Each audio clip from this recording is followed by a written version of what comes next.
Assalamualaikum warahmatullahi wabarakatuh. Bismillahirrahmanirrahim. Alhamdulillahi rabbil alamin. Wassalatu wassalam ala sayyidil mursalin wa ala alihi wa sahbihi ajma'in. Rabbi shrah lana sudurana wa yassir lana umurana wa hlul 'uqdatam min alsinatina yafqahu aqwalana. Thabbit aqdamana wa tammim taqsirana ya rabbana rabbal alamin. لا حول ولا قوة إلا بالله العلي العظيم. لا حول ولا قوة إلا بالله.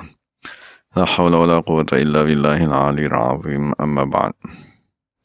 اللهم صل وسلم وبارك على سيدنا محمد وعلى آل سيدنا محمد. أستغفر الله الذي لا إله إلا هو الرحمن الرحيم الحي القيوم الذي لا يموت وأتوب إليه. اللهم اغفر لنا. الحمد لله رب العالمين. Kita bersyukur kepada Allah Subhanahu wa Ta'ala kerana dapat sama-sama dalam pengajian hadis 40 yang dikarang oleh Imam Nawawi radhiyallahu anhu. Wa nafa'ana bi'ulumihi wa ja'alana minal mukhlisina biqiraatih.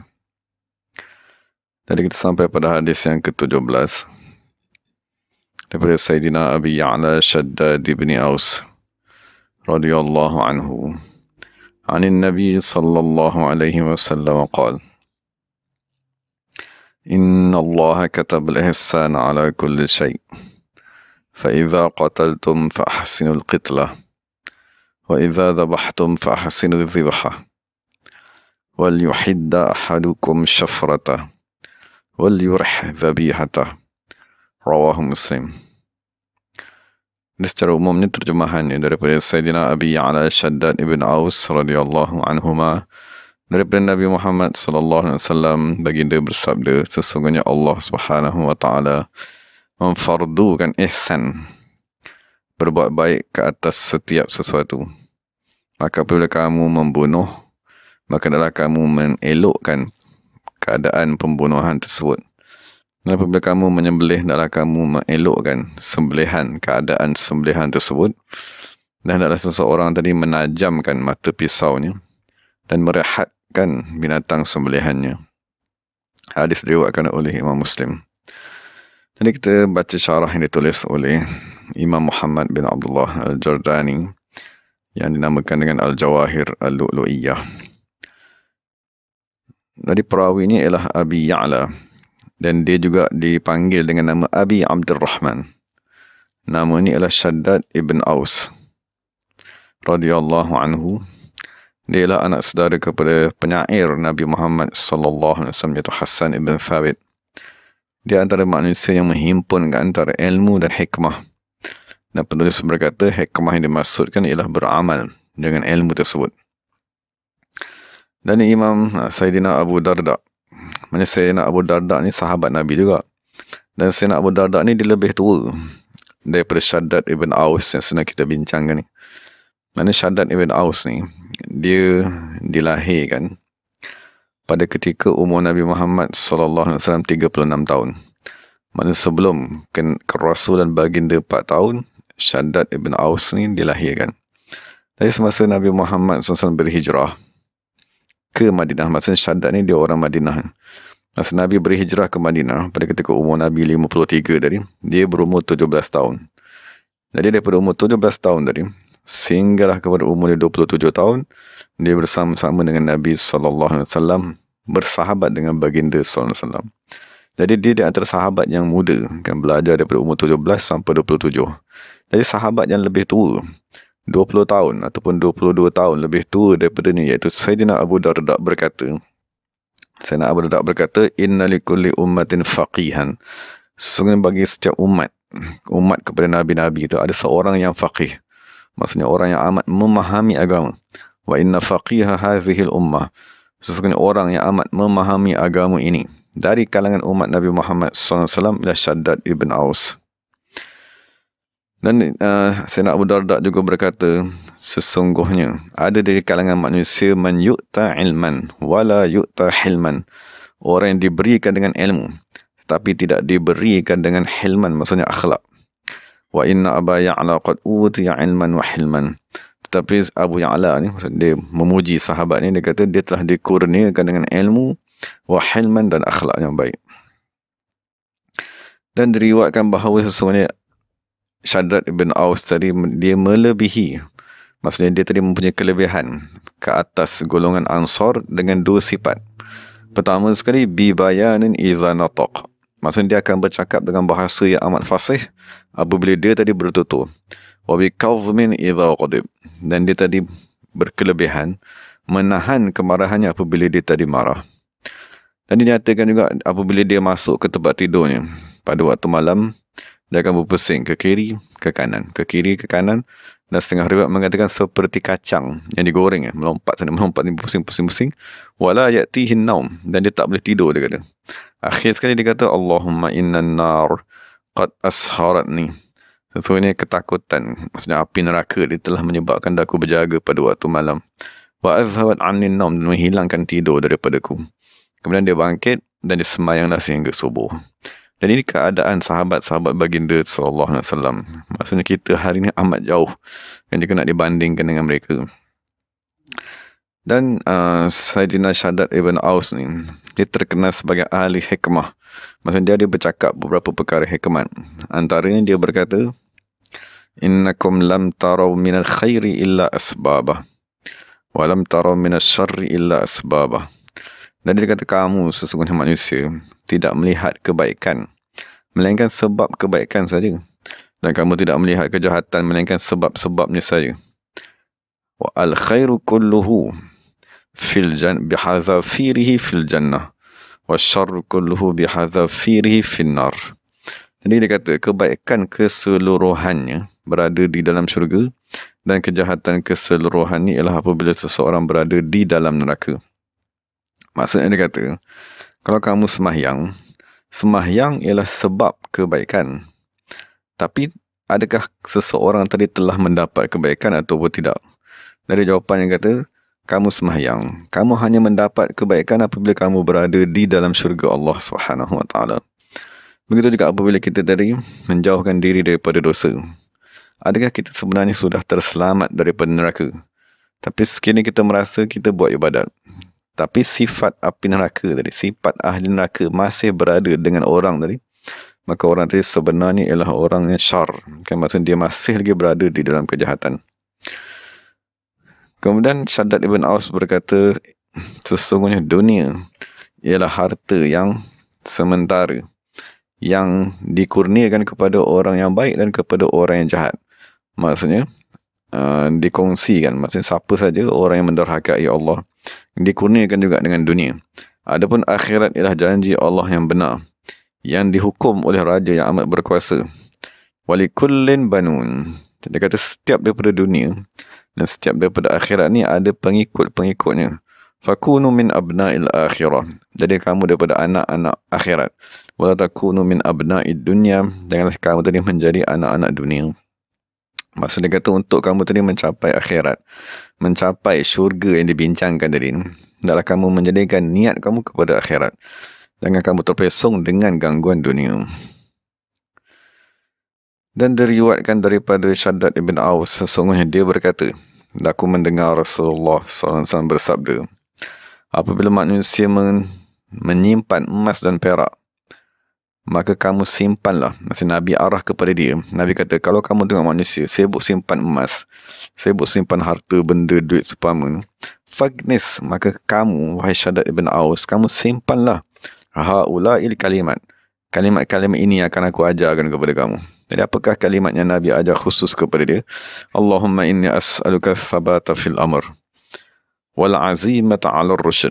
Maksud Nabi ajar kepada Shaddad bin Aus membaca doa, wahai Allah, aku mohon kepadamu istiqamah di atas perjalanan ibadat. Wal azimata 'ala ar-rusyd, dan aku memohon kekuatan keazaman untuk mendapat petunjukmu, wahai Allah. Wa as'aluka syukra ni'matika, dan aku memohon agar dikurniakan dengan nikmat bersyukur.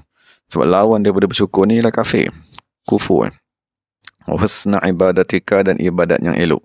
Wa as'aluka min khairi ma ta'lam, aku mohon daripadamu, wahai Allah, daripada sebaik-baik perkara yang kamu ketahui. Wa a'udzubika min syarri ma ta'lam, aku minta lindung denganmu, wahai Allah, daripada segala kejahatan yang kamu ketahui wahai Allah, wa astaghfiruka lima ta'lamu. Aku minta ampun daripada apa saja yang kamu ketahui, innaka anta 'allamul ghuyub. Sesungguhnya kamu wahai Allah mengetahui segala perkara yang ghaib. Itu doa khusus yang Nabi ajarkan kepada Sayyidina Shaddad ibn Aus. Dan dia kata apabila sahabat yang kita bincang ni, Shaddad ibn Aus ni ingin meninggal dunia, maka dia pun berkata, inna akhwafa ma akhafu ala hadhihi al-ummah. Sesungguhnya perkara yang paling aku takut menimpa ke atas umat Nabi Muhammad sallallahu alaihi wasallam ialah ar-riya'u wasyahwatul khafiyah. Sesungguhnya riya' maksudnya menunjuk-nunjuk, wasyahwatul khafiyah, dan syahwat yang tersembunyi. Jadi kita maklum bahawa ibadat mestilah dibuat kerana Allah Subhanahu wa taala. Jadi maksudnya yang dia nak bagi tahu, aku takut di atas umat ni orang yang melakukan ibadat, tetapi ibadat yang dibuat tadi terpesong. Maksudnya dibuat kerana nak menunjuk-nunjuk kepada manusia. Itu diistilahkan sebagai riya'. Dan kedua, dia buat sesuatu ibadat kerana nafsu yang tersembunyi. Jadi kedua-dua tu, buat kerana manusia dan buat kerana nafsu, itu bukanlah buat kerana Allah Subhanahu wa taala. Jadi apabila ibadat tidak dibuat kerana Allah, maka ibadat tadi ditolak, tidak diterima di sisi Allah Subhanahu wa taala. Dan bapanya, iaitu Aus ibn Thabit al-Khazraji, dalam syarah ni dia kata dia adalah seorang sahabat juga. Maka sepatutnya bagi Imam Nawawi berkata radhiyallahu anhuma, kan, maksudnya kita baca di awal tadi Imam Nawawi kata radhiyallahu anhu. Dan sahabat yang kita sedang bincangkan ni, dia menetap, maksud setelah kewafatan Nabi Muhammad, dia akhir sekali dia menetap di Baitul Maqdis, dan dia dikurniakan dengan zuriat di sana, dan dia meninggal dunia pada tahun 58 Hijrah pada umur 75 tahun, dan kuburnya berada di Zahir Babir Rahmah. Dan diriwayatkan daripadanya 50 hadis. Antaranya ialah hadis yang diriwayatkan oleh Imam Bukhari, iaitu Sayyidul Istighfar. Maksudnya Sayyidul Istighfar ni ialah hadis yang diriwayatkan daripada sahabat yang sedang kita bincangkan. Dan Sayyidul Istighfar tadilah kita berkata, Allahumma anta rabbi la ilaha illa anta khalaqtani wa ana abduk wa ana ala ahdika wa 'alika mastata'tu a'udzu bika min syarri ma sana'tu abu'u laka bi ni'matika 'alayya wa abu'u bi dhanbi faghfir li fa innahu la yaghfiru dhunuba illa anta. Dari Nabi berkata, siapa yang menyebut Sayyid Istighfar ni pada siang dalam keadaan yakin dengannya, maka mati pada siang tersebut sebelum dia tadi masuk pada waktu malam, maka dia antara ahli syurga. Dan siapa yang baca ni pada waktu malam dalam keadaan dia yakin dengan Sayyid Istighfar tersebut, maka mati sebelum dia tadi masuk pada waktu pagi, maka dia dari kalangan ahli syurga.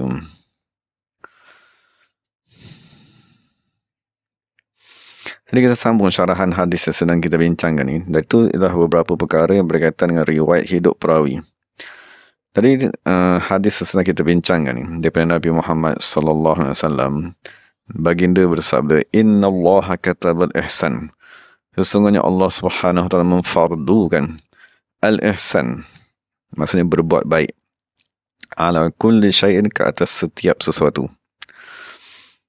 Maksudnya Allah Subhanahu wa taala menuntut daripada kita untuk berbuat baik pada setiap sesuatu benda. Jadi sebagai contohnya dalam syarah ini dia bagi tahu, kita hendaklah berbuat baik kepada diri kita sendiri dan kepada selain daripada diri kita, seperti ahli keluarga, orang yang berkhidmat, manusia-manusia lain, sehingga kan Nabi-Nabi dan Rasul alaihi wassalam, dan berbuat baik kepada ulama, berbuat baik kepada malaikat, berbuat baik kepada jin, binatang-binatang, bahkan dia kata berbuat baik kepada langit, bumi, tumbuh-tumbuhan dan pokok, dia kata. Jadi dia bagi contoh, dia kata ada pun berbuat baik kepada diri sendiri ialah dengan kita tadi membawa ataupun memaksa diri kita untuk melakukan perkara-perkara ketaatan dan menjauhi segala perkara larangan.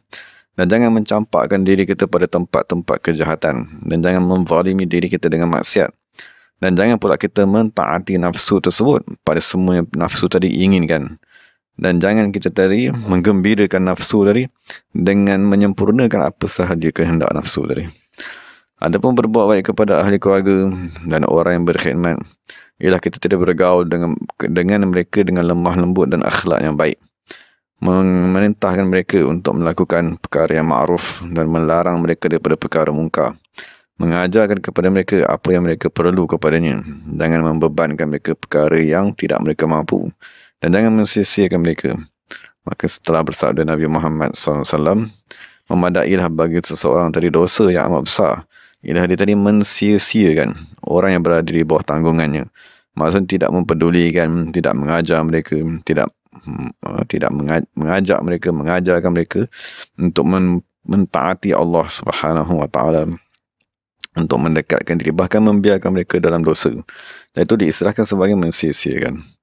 Adapun berbuat baik kepada seluruh manusia ialah dengan kita tadi tidak menipu mereka, bahkan memberi nasihat kepada mereka dan bersahabat dengan baik kepada mereka, dan kita tadi menanggung segala perkara jahat yang mereka lakukan kepada kita, dan kita memuliakan mereka, mengajarkan mereka apa yang bermanfaat kepada mereka di dunia dan di akhirat, dan memberi petunjuk kepada mereka jalan-jalan kebaikan dan cara menjauhi perkara mungkar. Dan kita memohon daripada Allah kepada mereka agar dikurniakan dengan hidayat, taufik, dan bersedekah kepada orang yang mati dari kalangan mereka, dan mendoakan kepada mereka dengan keampunan dan kerahmatan. Adapun berbuat baik kepada Nabi-Nabi dan Rasul ialah dengan kita tadi beriman kepada mereka dan dengan apa yang mereka bawa daripada Allah Subhanahu Wa Taala. Maksudnya beriman dengan apa yang mereka bawa, dengan kitab Al-Quran, dan mereka hendaklah kita beriman bahawa mereka tadi pilihan Allah dari kalangan makhluknya. Adapun berbuat baik kepada ulama ialah dengan kita tadi memuliakan dan mengagungkan ulama dan menerima apa pendapat yang mereka nyatakan dan tidak menyebarkan aurat mereka ataupun kesilapan ataupun perkara aib mereka. Adapun berbuat baik kepada malaikat ialah dengan kita tadi beriman dengan kewujudan malaikat dan beriktikad bahawa mereka adalah makhluk yang dimuliakan, tidak menderhakai Allah apa sahaja yang Allah perintahkan kepada mereka, dan mereka melaksanakan apa sahaja yang diperintahkan. Dan kita tadi berbuat baik pergaulan dengan malaikat yang menjaga diri kita. Masa ada malaikat yang dikhususkan, diistilahkan sebagai hafafah, malaikat yang menjaga diri kita siang dan malam. Jadi macam mana kita nak berbuat baik kepada malaikat tersebut dengan tidak kita melakukan perkara-perkara yang tidak mereka sukai, iaitu dosa lah. Dan tidak kita makan benda yang akan menyakitkan mereka dengan sebab baunya yang busuk, seperti bawang putih dan seumpamanya. Adapun berbuat baik kepada jin ialah dengan kita tadi menyeru mereka kepada kebaikan dan meninggalkan kejahatan, memeluk agama Islam sekiranya kebetulan jin tadi tertahir kepada seseorang. Dan salah satu cara dengan kita meniatkan jin tadi apabila kita memberi salam daripada semayang, kerana ulama telah menyatakan disunatkan bagi orang semayang untuk berniat memberi salam juga kepada jin yang beriman di sebelah kanan dan sebelah kirinya, malaikat, manusia dan jin. Adapun berbuat baik kepada binatang ialah tidak menyekat atau tidak menghalang makanan menyebabkan mereka lapar ataupun mereka tadi haus, dan tidak memukul mereka tanpa sebab, dan tidak membebankan mereka amalan yang tidak mereka mampu, dan tidak kekal berada di atas tunggangan pada ketika berhenti. Maksud kita naik ke atas binatang tadi apabila binatang tadi berjalan. Apabila binatang tadi berhenti, hendaklah kita turun. Dia kata kecuali kerana ada hajat, dia kata. Dan sesungguhnya telah datang riwayat daripada Nabi SAW. Nabi melihat di dalam neraka seorang perempuan yang berkulit hitam yang tinggi diazab dengan sebab seekor kucing yang diikat kucing tersebut. Tidak diberi makan dan tidak diberi minum. Dan dia tidak membiarkan kucing tadi makan daripada makanan-makanan yang berada di bumi, sehingga kucing tadi mati. Dan Nabi lihat kucing tersebut di dalam neraka menggigit perempuan tersebut di bahagian depan, di bahagian kemaluan depan, di kemaluan belakangnya, sebagai seksaan kepada apa yang dibuat kepada kucing tersebut semasa di dunia. Dan diriwayatkan daripada Abi Sulaiman Darani radhiyallahu anhu, dia berkata, satu ketika aku menunggang himar, maksudnya kenderaan tunggangan dia, lalu aku memukul himar tadi itu 2 kali ataupun 3 kali. Maka tiba-tiba himar tadi mengangkat kepala dia dan memandang kepadaku. Dia kata, wahai Abu Sulaiman, al-qisas yaumul qiyamah, aku akan minta kisas pada hari kiamat. Dia kata, sekiranya kamu nak, pukul lah banyak, dia kata. Dan sekiranya kamu nak, kamu pukul lah sikit-sikit, dia kata. Jadi setelah lepas daripada itu, Abu Sulaiman berkata, la adribu syai'an ba'dahu, aku takkan pukul apa lagi dah binatangku selepas daripada peristiwa tersebut. Adapun berbuat baik kepada langit dan bumi, ialah dengan seorang tadi berfikir kepada penciptaan langit dan bumi tersebut dan apa yang Allah cipta, keunikan, kecantikan kepada kedua-duanya, dan meninggalkan maksiat. Maksudnya cara kita nak menghormati langit dan bumi ialah dengan kita meninggalkan maksiat. Kerana sekiranya seseorang tadi meninggalkan maksiat, maka dia telah menggembirakan langit dan bumi, dan dia telah merehatkan langit dan bumi daripada menjadi saksi untuk menentangnya pada hari kiamat. Adapun berbuat baik kepada tumbuh-tumbuhan dan pokok, dia kata, dengan kita menjaga ni, dengan memberi siram dan menjaga pokok tersebut daripada perkara-perkara yang merosakkan. Itu ialah rangkap yang pertama daripada hadis. Sesungguhnya Allah Subhanahu Wa Taala memfardukan kita berbuat baik kepada segala sesuatu. Kemudian Nabi SAW bersabda lagi, فَإِذَا قَتَلْتُمْ, apabila kamu ingin membunuh seseorang yang harus dibunuh, فَأَحْسِنُوا الْقِتْلَةَ, maka hendaklah kamu tadi mengelokkan keadaan, cara pembunuhan tersebut. Yang dimaksudkan dengan ihsan pada membunuh tadi ialah memilih cara yang paling mudah, paling ringan, paling kurang menyakitkan dan paling cepat mencabut nyawa seseorang tersebut. Dan cara tersebut ialah dengan memancungnya dengan pedang. Dikecualikan orang yang berzina dan telah berkahwin, maka orang tersebut perlu direjam kerana wujud nas yang khusus pada permasalahan tersebut.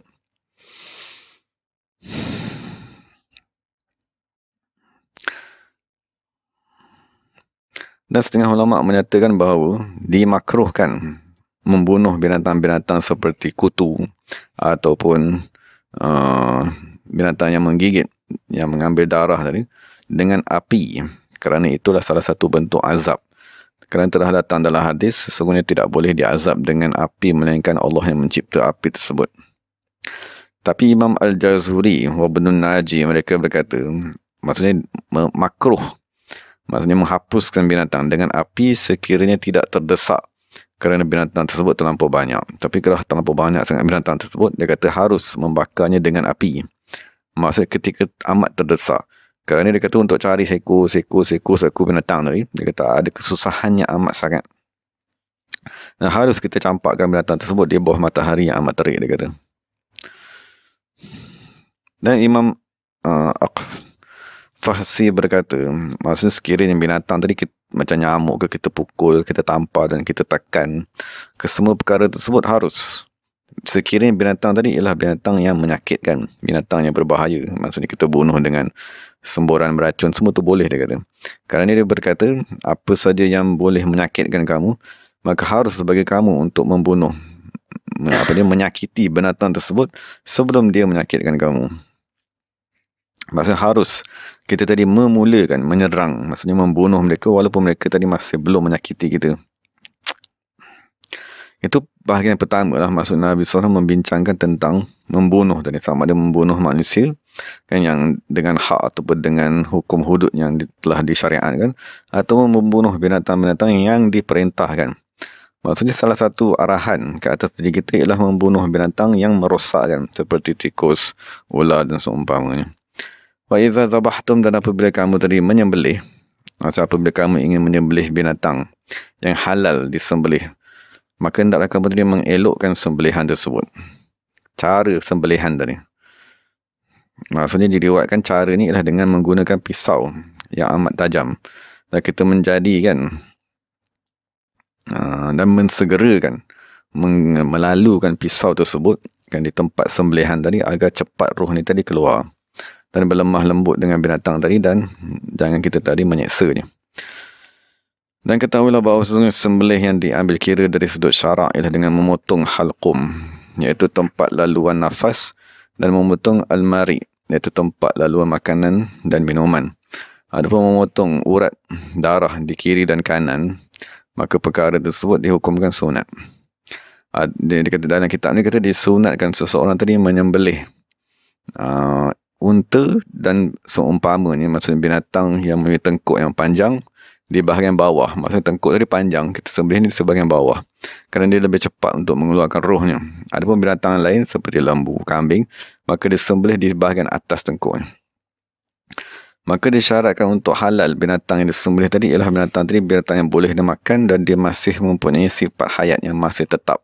pada ketika awal sembelihannya. Dan tanda tadi dia mempunyai hayat mustaqirrah tadi.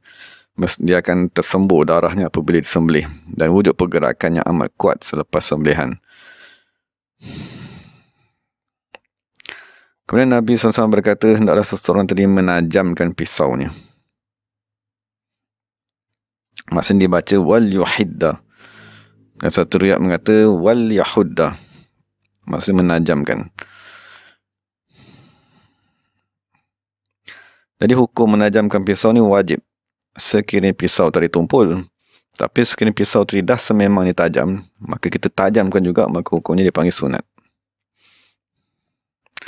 Kemudian Nabi kata wal yurah zabihatahu, dan taklah dia merehatkan binatang yang hendak disembelihnya. Macam mana caranya? Dengan memberikan air kepada binatang tersebut sebelum dia disembelih. Dan dia tadi menarik binatang tersebut ke tempat sembelihan dengan lembut. Dan dia tadi membaringkan binatang tadi di tanah yang tidak berbatu, yang tidak ada benda-benda yang tajam. Dan dia menyegerakan, melalukan pisau di tempat sembelihan dengan kuat, dia kata, untuk segera mati binatang tersebut. Dan jangan dia melapah binatang tadi, melainkan apabila dah sejuk binatang tadi. Maksudnya dia dah reda. Dan jangan dia menajamkan pisau di hadapan binatang tadi. Bahkan dia pergilah menajamkan pisau di tempat yang tersembunyi. Dan jangan dia menyembelih mana-mana binatang dalam keadaan binatang lain memandang kepada binatang yang sedang disembelih, terutamanya ibunya ataupun anak binatang tadi. Dan diriwayatkan oleh Nabi Muhammad SAW satu ketika Nabi sedang berjalan. Kemudian Nabi melihat satu orang tadi ingin menyembelih kambing, dan dia menajamkan pisaunya di hadapan kambing tersebut. Maksudnya kambing tadi memandang kepadanya. Maka Nabi berkata, kenapa kamu tak tajamkan pisau ni sebelum kamu baringkan kambing tadi? Maksudnya kenapa kamu tak tajamkan di luar? Adakah kamu ingin membunuhnya dengan 2 kali bunuhan? Maksudnya pertama kamu bunuhnya dengan ketakutan, pergi tajamkan depan dia. Dan kedua kamu sembelih dia. Jadi Nabi kata, mengapa kamu tidak menajamkan pisau kamu sebelum kamu membaringkan binatang tadi? Dan antara perkara yang aneh ataupun yang pelik yang diriwayatkan daripada sebahagian ulama, dan satu ketika dia tadi menyembelih, ada seorang masuk kepada seorang raja, dan raja tadi telah mengarahkan untuk menyembelih beberapa ekor kambing. Dan setelah disembelih sebahagian kambing tersebut, beberapa ekor, maka orang tukang sembelih tadi, dia ada urusan sedikit. Kemudian apabila dia kembali semula untuk menyempurnakan sembelihannya, maka dia tak mendapati pisaunya. Maksud pisaunya telah hilang. Jadi dia pun menuduh orang yang hadir tadi mencuri pisaunya. Kemudian berlakulah kekecohan dengan pisaunya hilang tadi. Maka tiba-tiba datang seorang lelaki, dia kata, aku melihat daripada jauh, dia kata, sesungguhnya pisau yang kamu cari tadi telah diambil oleh seekor kambing dan mencampakkannya ke dalam perigi, dia kata. Jadi ini kesilapan, sebab dia tadi menyembelih kambing-kambing di hadapan kambing yang lain. Dan apabila mereka pergi mencari, mengorek semua dan mengeluarkan air daripada perigi tersebut, maka mereka menjumpa pisau yang telah hilang tadi. Dan setengah ulama berkata salah sebab satu ujian yang Allah Ta'ala menguji Nabi Yaqub alaihi salatu wassalam, maksudnya dia tadi berpisah dengan anaknya Nabi Yusuf, ialah kerana satu ketika dia menyembelih anak kepada seekor lembu betina di hadapan ibunya. Maka dalam keadaan ibu lembu tersebut, maksudnya anak lembu disembelih di hadapan ibunya, maka ibunya tadi menjerit, kan, maksudnya kerana kesedihan. Dan diriwayatkan satu orang lelaki menyembelih anak lembu di hadapan ibu lembu tersebut, maka serta-merta hilang akal. Maksudnya dia ditimpa dengan hilang akal. Setengah riwayat mengatakan ditimpa dengan lumpuh tangannya. Maka tak kala satu hari dia berada di bawah pokok, dan di atas pokok tadi ada sarang burung. Tiba-tiba salah satu anak burung tadi jatuh. Apabila dia tengok anak burung tadi jatuh, kan, maka kedua ibu bapa burung tadi memandang kepada anak dia yang jatuh dia, maka dia berasa kesian dengan anak burung tersebut, dan dia mengembalikan anak burung tadi kepada tempatnya, kepada sarangnya. Maka dengan sebab dia kesian kepada anak burung tadi, maka Allah mengampunkan dia dan Allah merahmatinya, dan Allah Ta'ala mengembalikan semula akalnya. Dan setengah riwayat mengatakan tangannya pulih semula. Jadi dalam syarah ini dikatakan ini adalah salah satu hadis yang agung Dia adalah salah satu daripada kaedah yang amat penting di dalam agama. Siapa yang mengamalkan dengan hadis tersebut, nescaya dia akan mendapat segala kebaikan dan akan terselamat daripada segala kemudaratan.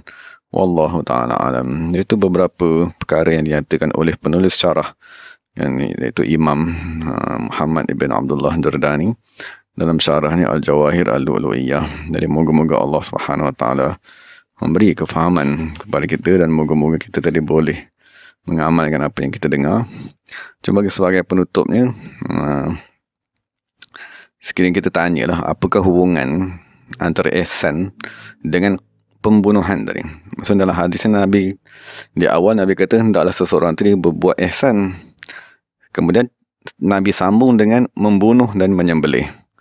Jadi dinyatakan dalam syarah yang lain, maksudnya apabila kita nak berbuat ihsan kepada diri kita sendiri, maksud sekarang ni kita bincang ni buat ihsan kepada binatang, kepada tumbuh-tumbuhan, yang kepada pokok dan seumpamanya. Tapi sekiranya kita ingin membuat ihsan, maksudnya berbuat baik kepada diri kita sendiri, pertama sekali kerja yang kita kena buat ialah membunuh dan menyembelih. Jadi apakah maksud membunuh dan menyembelih ni? Beza dia. Maksud kita kena membunuh sifat binatang-binatang buas yang ada pada diri kita. Itu diistilahkan dengan membunuh tadi. Dan kedua, kita kena menyembelih sifat binatang-binatang jinak yang ada pada diri kita. Maksudnya kita ada nafsu amarah. Dan nafsu amarah ni dia ada dua sifat binatang. Satu binatang yang buas, membunuh manusia, memaki hamun manusia, menghina manusia, kan, sombong dan seumpamanya. Itu dia panggil sifat binatang buas, kan, menyalak di sana di sini. Dan setelah kita berjaya membunuh sifat binatang buas ni, baru kita buat separuh daripada ihsan kepada diri kita. Kemudian kita dituntut untuk menyembelih pula, kan, menyembelih sifat binatang-binatang jinak. Sebagai contohnya sifat lembu, kan, sifat malas, sifat makan, sifat suka tidur banyak, kan, sifat bercakap, menjerit.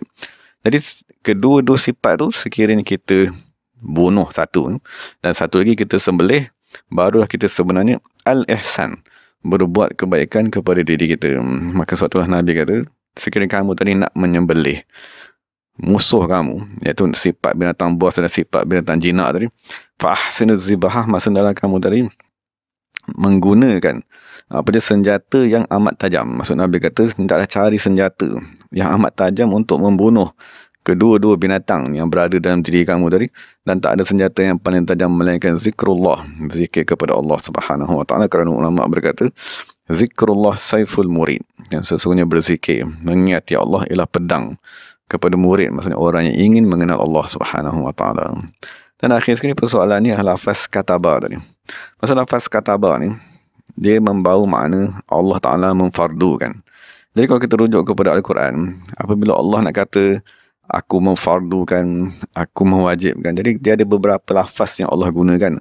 Antaranya kataba, kan, antaranya farada. Tapi dia tak ada kalimat wajib, kan. Kalimat wajib yang kita gunakan sekarang ni, solat wajib, wajib itu ialah istilah di dalam fiqh, kan. Maksudnya dalam Quran Allah Ta'ala akan menggunakan lafaz kataba dengan farada, ataupun menggunakan huruf jar ala, ataupun Allah gunakan fi'il amr lah, kata kerja perintah. Jadi kita rujuk kepada lafaz kataba ni. Kataba ni dia membawa makna memfardukan. Tapi kalau kita rujuk kepada asal makna kataba ialah menghimpunkan sesuatu kepada sesuatu yang lain. Asal makna kataba, yang daripada lafaz kataba tadi keluar lafaz kitab, kan, keluar lafaz katib, buku yang kita pegang, buku ni namanya kitab. Jadi kesemua tu, kitab ataupun kataba, kefarduan, asal maknanya ialah menghimpunkan sesuatu kepada sesuatu yang lain. Jadi nak diajar kepada kita, apabila Allah memfardukan sesuatu dengan lafaz kataba, kutiba alaikumul qital, kan, difardukan kepada kamu berperang, kutiba alaikumus siyam, kan, difardukan kepada kamu berpuasa. Difardukan sesuatu kefarduan, tujuan ni ialah al-jam'u, penghimpunan. Sebab kataba tu maknanya ialah menghimpunkan sesuatu kepada sesuatu yang lain. Dan apabila kita baca ya alif lam mim zalikal kitab, maksud kitab Al-Quran yang kita pegang ni namanya kitab. Jadi dimaksudkan dengan kitab tu mesti ada satu benda yang kita himpun, kan. Jadi persoalannya, ke semua syariat yang Allah Ta'ala turunkan, ke semua kitab Al-Quran, kitab-kitab dahulu sampai sekarang yang Allah Ta'ala turunkan kepada Nabi-Nabi dan Rasul, tujuan ni ialah al-jam'u, himpunan. Jadi apakah yang nak dihimpunkan? yang nak dihimpunkan ialah al-jam'u baina syari'ati wal haqiqati. Maksudnya hendaklah kita tadi menghimpunkan antara syariat, kan, maksudnya keadaan zahir yang kita nampak ni, wal haqiqati, dan keadaan batinnya. Dan itu hikmat daripada semua kefarduan. Maka satu dalam Quran dia ada dua lafaz yang biasa digunakan. Pertama kataba, yang merujuk kepada menghimpunkan sesuatu perkara, dan kedua lafaz farada, maksudnya kefarduan. Dan lafaz kefarduan dia merujuk kepada makna al-haz. Haz ni maknanya memotong. Maksudnya apabila Allah nak kita gabungkan syariat dan hakikat dari itu, kita mestilah memotong hubungan kita dengan dunia. Maksudnya memotong hubungan kita dengan nafsu. Barulah kita tadi boleh menggabungkan zahir dan batin tadi. Itu hikmat lafaz-lafaz di dalam agama Islam. Kerana tadi lafaz kataba, kan, dan lafaz ihsan. Lafaz ihsan yang ada dalam hadis ni, lafaz ihsan ni dia, kalau kita rujuk kepada asal bahasa dia, daripada lafaz al-husnu, yang lawannya ialah al-qubah. Maksud lafaz ihsan dia merujuk kepada makna kecantikan. Sebab lawan daripada lafaz ihsan tadi ialah al-qubuhu, maknanya hodoh. Sesuatu benda yang amat hodoh. Jadi apakah makna ihsan tadi? Apabila Allah kata ihsan anta'budallah ka'annaka tarahu tu, maksud kamu beribadat dengan secantik yang kamu mampu. Itulah dimaksudkan dengan ihsan. Maksudnya semua orang boleh semayang, dan semua orang boleh berpuasa, tapi sembahyang manakah yang paling cantik sekali? Kan, maksudnya kita boleh buat kerusi, maksudnya kita ambil kayu, kita buat kerusi, tapi ada orang buat kerusi cantik, ada orang buat kerusi tak cantik. Sama juga dengan ibadat tadi. Jadi kita bukan semata-mata dituntut melaksanakan ibadat, tapi kita dituntut untuk mencantikkan ibadat tersebut. Jadi suatu lafaz ihsan tadi digunakan sebab lafaz ihsan dia asal ni merujuk kepada kecantikan. Maksudnya sesuatu ibadat dibuat bukan semata-mata melepaskan batuk di tangga. Asal dah sembahyang sudah, kan, sembahyang cepat ke, sembahyang tak khusyuk ke, kan, sembahyang tidak melakukan sunat ke, tak diamalkan sunat sebetulnya, itu semua yang penting dah sembahyang dah selesai. Jadi itu tak dipanggil ihsan, kan, kerana ihsan tadi ialah kita buat sesuatu dengan cantik, kan, dengan tekun, dengan teliti. Itu baru dipanggil sebagai ihsan. Jadi moga-moga Allah Subhanahu Wa Taala memberi kefahaman kepada kita, dan moga Allah Taala mengurniakan kepada kita al-ihsan tersebut, dan moga-moga Allah Taala mengurniakan kepada kita menghimpunkan antara zahir dan batin, kan, syariat dan hakikat tadi. Wa aqulu qawli hadza wa astaghfirullahal azim li wa lakum wa lisairil muslimin wal muslimat. Bismillahirrahmanirrahim. Alhamdulillahirabbil alamin. Wassalatu wassalamu ala sayyidil mursalin wa ala alihi wa sahbihi ajma'in. ربنا ظلمنا أنفسنا وإن لم تغفر لنا وترحمنا لنكونن من الخاسرين. ربنا آتنا في الدنيا حسنة وفي الآخرة حسنة وقنا عذاب النار. سبحان ربك رب العزة عما يصفون وسلام على المرسلين والحمد لله رب العالمين. تقبل الله منا منكم. Terima kasih kepada sahabat-sahabat semua. Assalamualaikum warahmatullahi wabarakatuh.